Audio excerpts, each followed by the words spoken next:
السلام علیکم ورحمۃ اللہ وبرکاتہ۔ کتاب تفسیر نعیمی پارہ 2، مصنف حکیم الامت مفتی احمد یار خان نعیمی، پارٹ 9، پیج 67۔ اعوذ باللہ من الشیطان الرجیم، بسم اللہ الرحمن الرحیم۔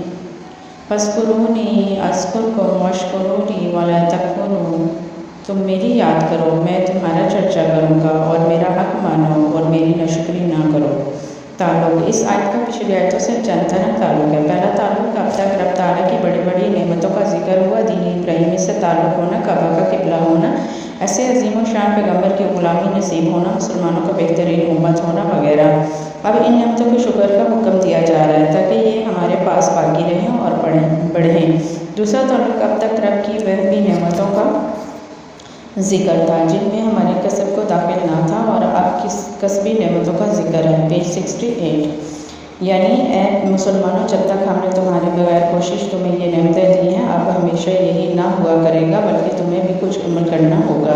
تیسرا تعلق اب تک نعمتوں کی عطا کا ذکر تھا، اب اس کی بقا کے اسباب بتائے جا رہے ہیں اور چھن جانے والے اسباب سے بھی خبردار کیا جا رہا ہے تاکہ ہم احتیاط سے کام کریں۔ چوتھا تعلق پچھلی آیت میں علم کا ذکر تھا، اب عمل کا حکم ہے کہ ہمارے نبی نے تمہیں سب کچھ سکھا تو دیا ہے، عمل کرنا تمہارا کام ہے۔ تفسیر فاذکرونی اذکرکم، فا یا تو جزائیہ ہے اور یہ ایک بار پوشیدہ شرط کی جزا اور علیحدہ جملہ، یعنی جب تم میری نعمتوں کو پہچان چکے تو میرا ذکر کرو۔ یا فا صلہ کی ہے اور اس کا گزشتہ آیتوں سے تعلق، جیسے کہ ہم نے تمہیں رسول دیا، ایسے ہی تم بھی ہمیں یاد کرو۔ ذکر کے بعد چند معنی ہیں: یاد کرنا، یاد رکھنا، تعریف کرنا، بزرگی دینا، شہرت دینا، نصیحت کرنا۔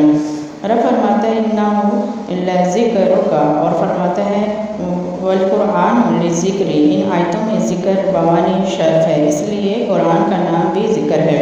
یہاں یا تو دونوں ذکروں سے یاد کرنا یا یاد رکھنا یا تعریف کرنا مراد ہے، یعنی تم میری تعریف کرو، مجھے یاد کیا کرو، یا یاد رکھو تو میں بھی تمہاری تعریف کروں گا یا یاد رکھوں گا، یعنی تم پر نظر کرم رکھوں گا کہ رب بھول چوک سے پاک ہے۔ یا دوسرے ذکر کے معنی چرچا کرنا، عزت دینا، یعنی تم مجھے یاد کرو تو میں زمین اور آسمان میں تمہاری شہرت کروں گا کہ انسان تو کیا جنات ملائکہ بھی تمہاری طرف کھنچے چلے آئیں گے اور تم سارے عالم میں ولی مشہور ہو جاؤ گے۔ یا تم مجھے یاد کرو تو میں تمہیں دنیا اور آخرت میں عزت دوں گا۔ خیال رہے کہ اس ذکر میں بہت عموم ہے جس کی شرح انشاءاللہ تفصیل کے بعد کی جائے گی۔ یہاں اتنا سمجھ لو کہ ذکر تین قسم کا ہے: ذکر لسانی جو زبان سے ہو، ذکر جنانی جو دل سے ہو، ذکر ارکانی جو ہاتھ اور پاؤں سے ہو۔ ان میں سے بعض سے اعلیٰ ہے۔ جس درجے کا ہمارا ذکر ہوگا اسی درجے کا رب ہمارا ذکر فرمائے گا، کیونکہ یہاں دونوں ذکر عام ہیں اور بعض ذکر پر ہی قناعت نہ کرنا بلکہ واشکروا لی الا، میری نعمتوں کا شکر بھی ادا کرنا۔ شکر کے لفظی معنی ہے ماننا یا ظاہر کرنا، اسی لیے رب کا نام بھی شاکر اور شکور ہے۔ ہم تو رب کی نعمتوں کا اقرار اور اظہار کر کے شاکر کہلاتے ہیں اور وہ اپنے کرم سے ہماری ناچیز عبادت قبول فرماتا ہے، ملائکہ پر ظاہر کرتا ہے، اس لیے اس کا نام شاکر السلام میں نعمت کے سبب معنم کی اظہار عظمت کو شکر کہا جاتا ہے۔ شکر بھی دل کی طرح بہت عام ہے اور ہر نعمت کا علیحدہ شکریہ: صحت کا شکریہ، مال نماز کا شکریہ، زکوٰۃ ذکر کا شکریہ، روزہ قوت اور طاقت کا شکریہ، کمزوریوں کی مدد ہے۔ نعمتیں کھا کر فقط منہ سے شکر کہہ دینا کافی نہیں ہے۔ خیال رہے کہ شکر کے بعد لام لانے میں دو نفیس اشارے ہیں: ایک یہ کہ شکر میرے لیے ہو نہ کہ کسی اور کے لیے ہو، اور اگر دنیا میں کسی اور کا شکریہ بھی ادا کرو تو میرا ہی حکم سمجھ کر کہ اس کو حقیقی ماننا جان کر۔ دوسرا یہ کہ ذکر تو میرا کرنا، خواہ تمہیں نعمت ملے یا زحمت ہو، شکر نعمت کی وجہ سے کرنا، یعنی ذکر میں ذات پر نظر ہو، شکر میں انعام اور صفات پر، شکر کے ساتھ ولا تکفرون، میری ناشکری نہ کرنا۔ کفر کے لفظی معنی چھپانا ہے، انکار کو بھی اسی لیے کفر کہتے ہیں کہ اس سے نعمت چھپائی جاتی ہے۔ بے ایمانی اور ناشکری کو بھی کفر اور کفران اس لیے کہا جاتا ہے کہ اس میں خدا کی نعمت کا انکار ہے۔ حکم شکر کے بعد کفر سے منع کرنے میں یہ اشارہ ہے کہ شکر میں کفر کو شامل نہ کر دینا، کہ زبان سے شکر اور عمل سے کفران کرو۔ مثلاً مالدار زبان سے شکر ادا کرے اور زکوٰۃ ادا نہ کرے، یہ شکر بمعنی کفران ہے، تو گویا یہ شکر کی تفسیر اور تفصیل ہے۔ پیج 69، خلاصہ تفسیر: اے لوگو، جب میں نے تم محض اپنے کرم سے بلا عمل اتنی نعمتیں عطا فرمائی ہیں، تو تم بھی دو کام کرنا، اور ایک میرا ذکر، دوسرا میری نعمتوں کا شکر۔ اس کا نتیجہ یہ ہوگا کہ میرے ذکر سے عالم میں تمہارا چرچا ہوگا، شکر سے تمہاری نعمتیں بڑھیں گی۔ نہ شکریہ نہ کرنا کہ اس میں نعمت کے چھن جانے کا خطرہ ہے۔ تم مجھے عطا سے یاد کرو، میں تمہیں رحمت سے یاد کروں گا۔ تم مجھے دعا سے یاد کرو، میں تمہیں عطا سے یاد کروں گا۔ تم مجھے ثنا اور عطا سے یاد کرو، میں تمہیں ثنا اور نعمت سے یاد کروں گا۔ تم مجھے دنیا میں یاد کرو، میں تمہیں آخرت میں یاد کروں گا۔ تم مجھے زمین پر یاد کرو، میں تمہیں قبر میں یاد کروں گا۔ تم مجھے آبادی اور مکانوں میں یاد کرو، میں تمہیں جنگلوں اور وحشت کے میدانوں میں یاد کروں گا۔ تم مجھے راحت میں یاد کرو، میں تمہیں بلا میں یاد کروں گا۔ تم مجھے مجاہدہ سے یاد کرو، میں تمہیں ہدایت سے یاد کروں گا۔ تم مجھے صدق و اخلاص سے یاد کرو، میں تمہیں خلاص سے چھٹکارا اور احتساب سے یاد کروں گا۔ تم مجھے زندگی میں ربوبیت سے یاد کرو، میں تمہیں مرتے وقت عبودیت سے یاد کروں گا۔ تم کہو یا ربی، میں کہوں گا یا عبدی۔ تم کہو میں گنہگار ہوں، میں کہوں گا میں غفار ہوں۔ چار نعمتیں چار چیزوں سے ملتی ہیں: رب کے ذکر سے، خدا کے ہاں اس کا ذکر ہونا، جیسا کہ اس آیت میں ہے، دعا سے قبولیت ہے، ادعونی استجب لکم، شکر سے زیادتی ہے نعمت، لئن شکرتم لازیدنکم، اور استغفار سے مغفرت ہے۔ علماء فرماتے ہیں کہ ذکر الہی یعنی اللہ کی یاد تین طرح ہے: ذکر مقبول، ذکر محبوب، ذکر مردود۔ ذکر مقبول تو وہ ہے جو دوزخ کے ڈر یا جنت کی امید سے کیا جائے گا، اس کا نتیجہ دوزخ سے امان اور جنت کی آتا ہے۔ ذکر محبوب یہ ہے کہ محض محبت الہیہ کی بنا پر اس کی یاد کی جاوے، نہ جنت ملنے کے لیے نہ دوزخ سے بچنے کے لیے۔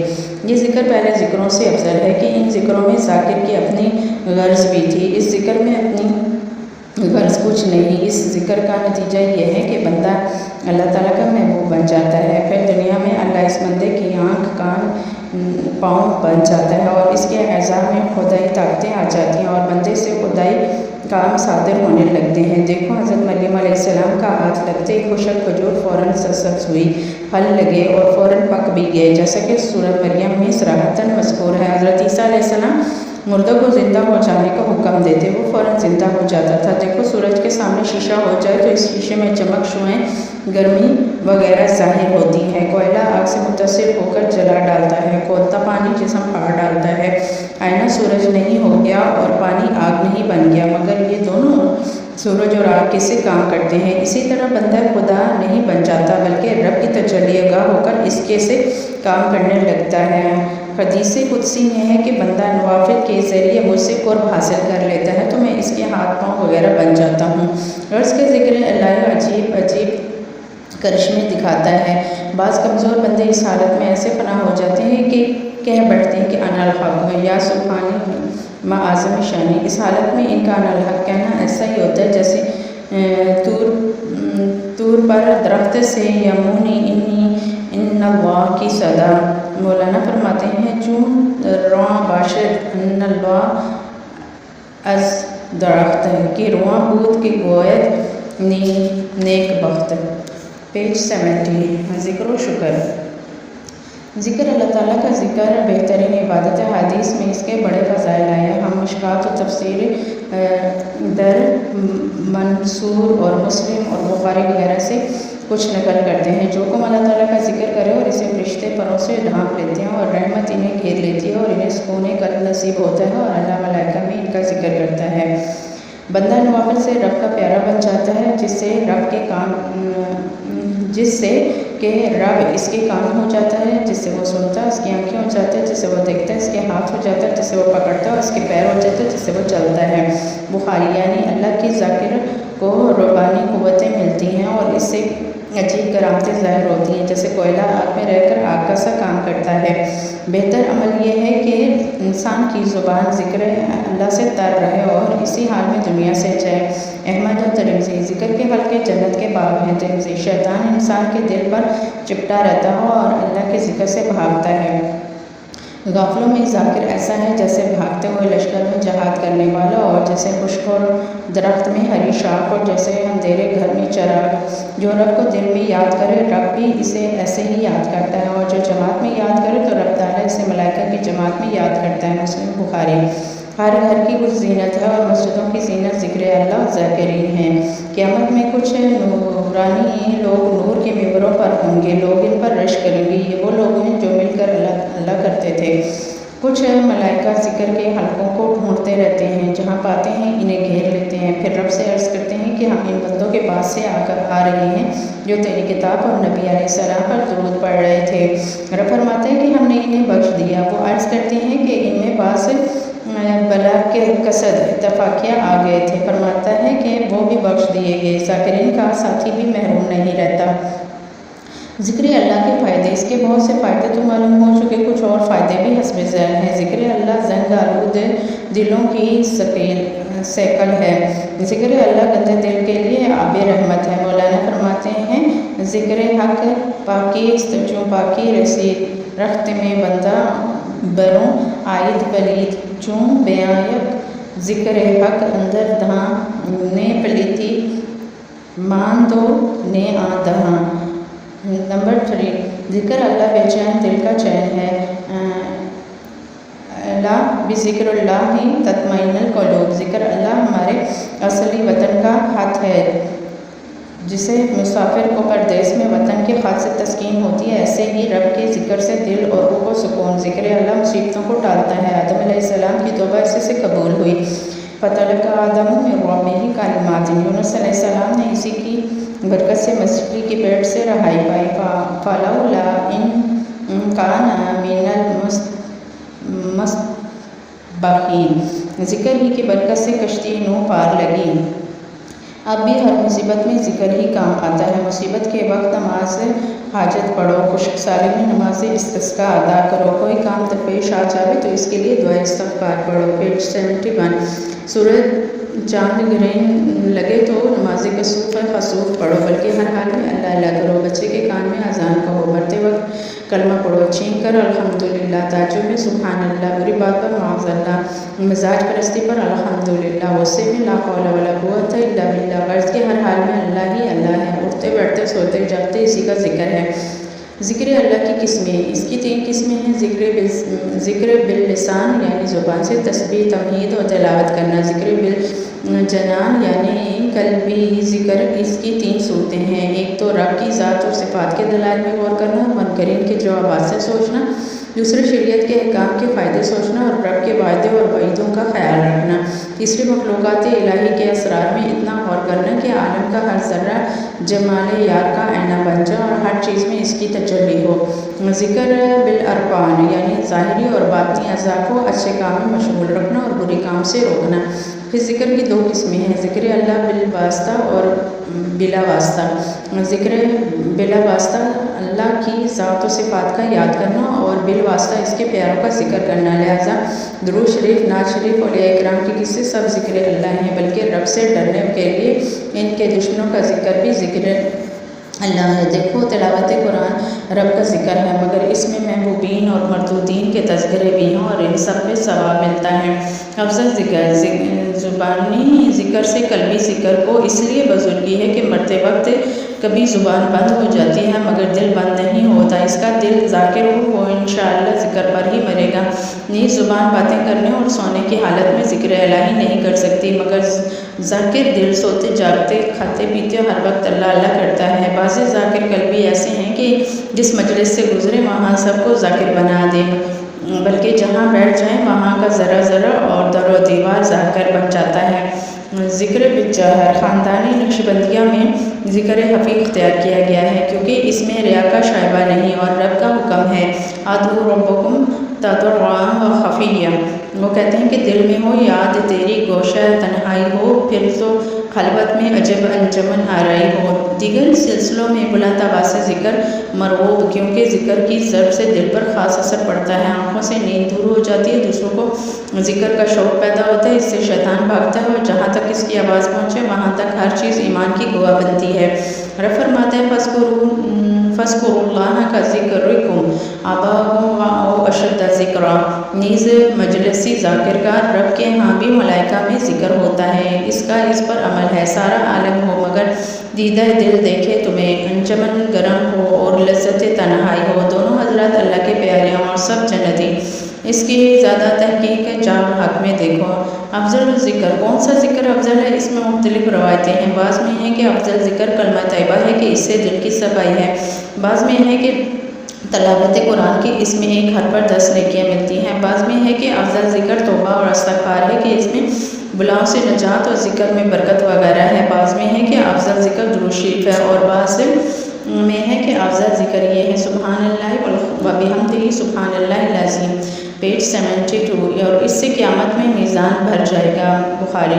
بعض میں ہے کہ افضل ذکر تسبیح فاطمہ ہے، یعنی سبحان اللہ اور الحمدللہ 33 بار اور اللہ اکبر 34 بار۔